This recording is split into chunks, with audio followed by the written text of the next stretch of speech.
Hi అండి, అందరికీ నమస్కారము. ముందుగా అందరికీ శ్రావణ శుక్రవారం మొదటి శుక్రవారం శుభాకాంక్షలు.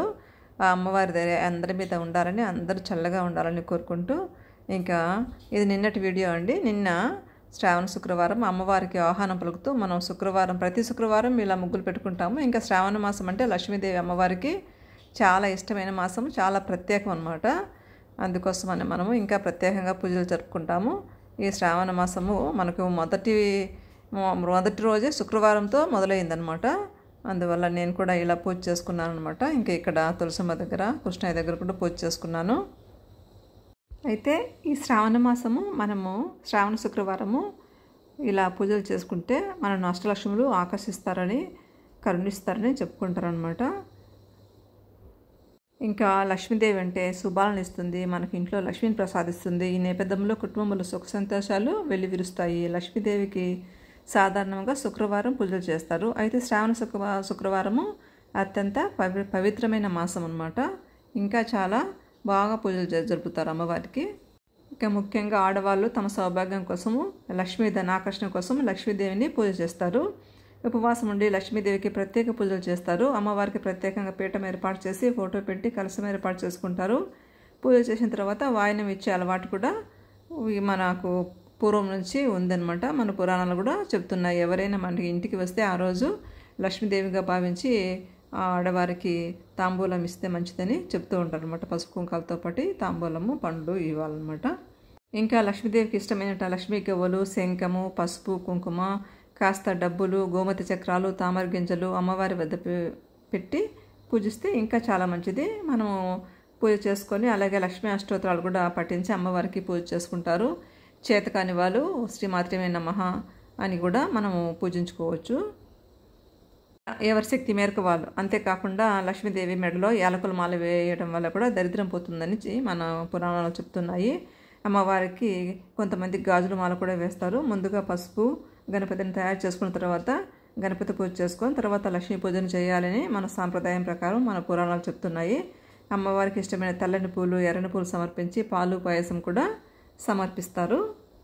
ఇంకా ధూప దీప నైవేద్యాలతోటి అమ్మవారిని పూజించి లక్ష్మీ అష్టోత్తరాలు చదివే సమయంలో 108 పూలు అమ్మవారికి సమర్పిస్తారు. అవే మల్లెలు కానీ, జాజులు కానీ మన దగ్గర లేకుంటే కొంతమంది వెండి పూలతో కూడా చేస్తారు. లేదు మామూలుగా మల్లె జాజులతో కూడా చేసుకోవచ్చు, రోజా పూలతో కానీ అలా అనమాట.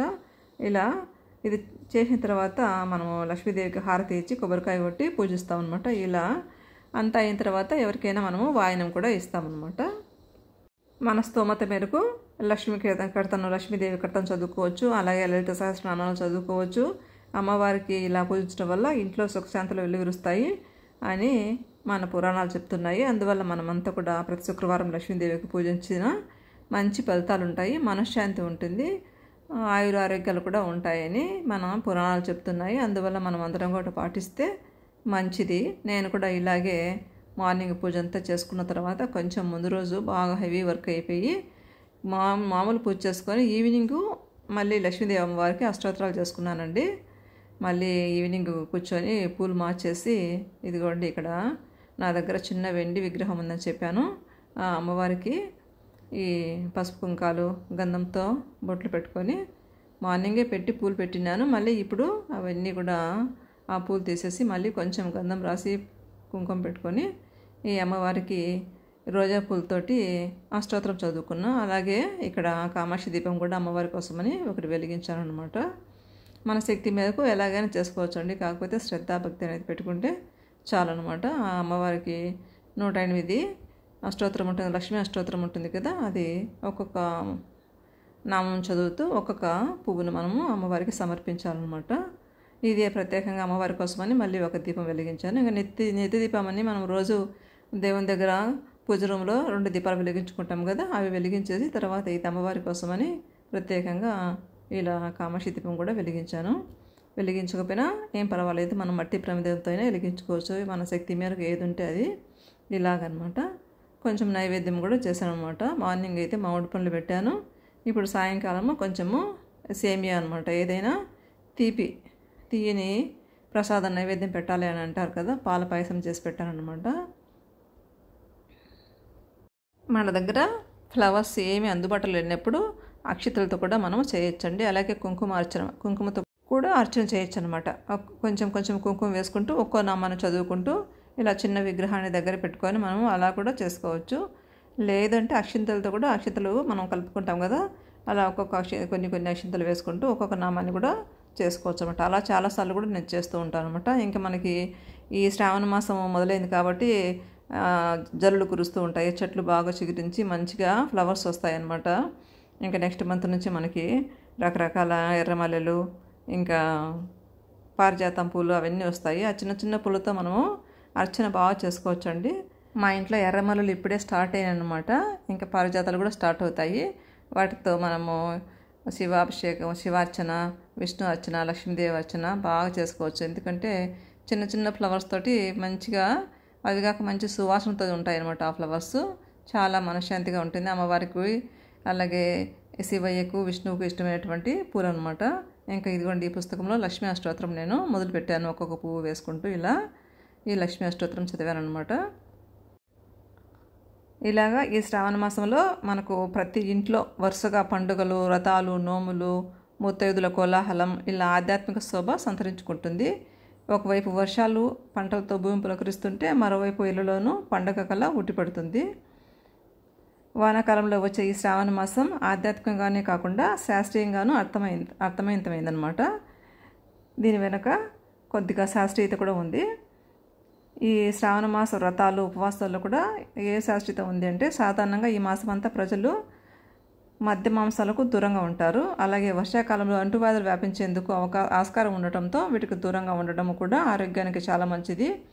అలాగే శ్రావణ మంగళవారంలో మంగళగౌరి వ్రతాలు, శుక్రవారం వారాల నోముల పేరుతో కొత్తగా పెళ్ళైన వధువులతో వ్రతాలు ఇవన్నీ చేయిస్తారనమాట. ఈ క్రమంలో వారికి చుట్టుపక్కల వారితో, ఇరుగు పొరుగు వారితో పరిచయాలు ఏర్పడి కలుపుకోలుకతనంగా ఫ్రెండ్లీగా ఉండేటువంటి అవకాశం ఉంటుంది. పేరెంటాలకు వెళ్ళినప్పుడు పసుపు పోయడం వలన మన సాంప్రదాయం అనమాట. దాని వెనక ఏమి కారణం అంటే ఇలా చేయడం వల్ల మన కాళ్ళకి మట్టి, బురద, వర్షం నీటితో వచ్చేటువంటి వ్యాధులు దూరం అవుతాయి, మన పాదాలు హెల్తీగా ఉంటాయి. ఎటువంటి క్రిములు ఉన్నా కూడా ఇది యాంటీబయాటిక్, యాంటీ ఫంగల్ లాగా పనిచేస్తుంది కాబట్టి పసుపు కాళ్ళకు రాస్తారనమాట.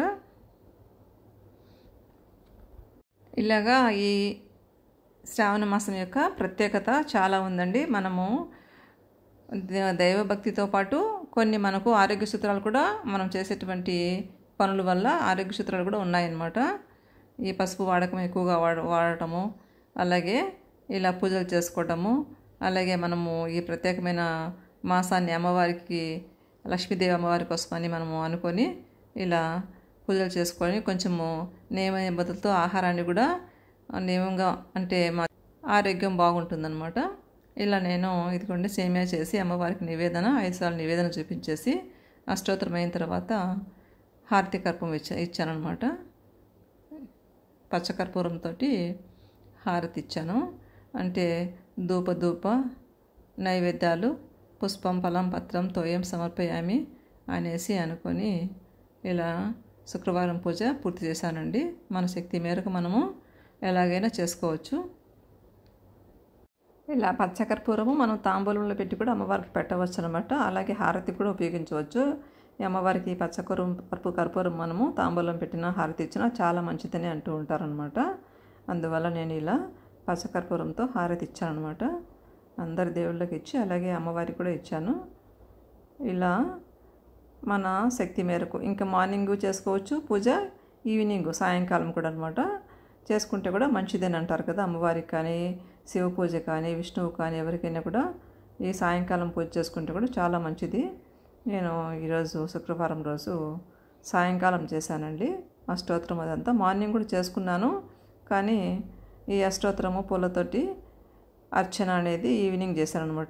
ఇదిగోండి చూడండి, అమ్మవారికి ఇలా పూలతో అన్ని రోజా పూలతోనే అర్చన చేశాను.